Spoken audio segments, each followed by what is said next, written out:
Hello friend, তোমরা সবাই কেমন আছো? আশা করি সবাই ভালো আছো আর আমি খুব ভালো আছি। তো এখন বাজে একটা একটার মতো হয়েছে। তো এখন আমি রান্না বসিয়ে দিয়েছি। তো দেখো কি কি রান্না করছি। তো এখনও রান্না মানে কি করব এখনও ভাবিনি। তো দেখো, তো তোমাদেরকে দেখাবো কি কি রান্না করছি। তো আমি তাড়াহুড়ো করে সবজি কেটে বসে দিয়েছি।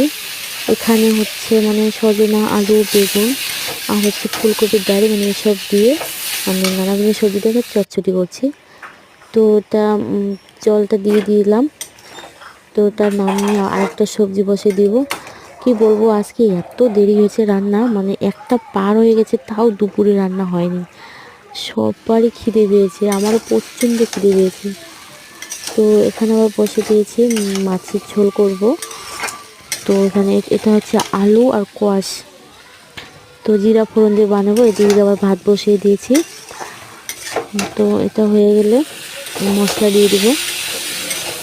মশলা বলতে হচ্ছে জিরা আর লঙ্কা দিয়েছি, জিরা বাটা লঙ্কা বাটা, কিচ্ছু দেবো না, পাতলা ঝোল করবো। তো এইদিকে আরেকটা আছে মাছের ডিম মানে ভেজে নিচ্ছি। তো এটাও ভেজে রেখে দেবো। তো আজকে ফুল ভিডিওটা দিতে পারলাম না, গেছে এত মানে তাড়াহুড়া। তো আমার তো সবজি হয়ে গেছে, মাছের ঝোল, তারপর এটা হচ্ছে চচ্চড়ি। তো এটা হচ্ছে আমাদের দুপুরে খাওয়া। কেমন লাগলো সবাই কমেন্টে জানিও। টাটা।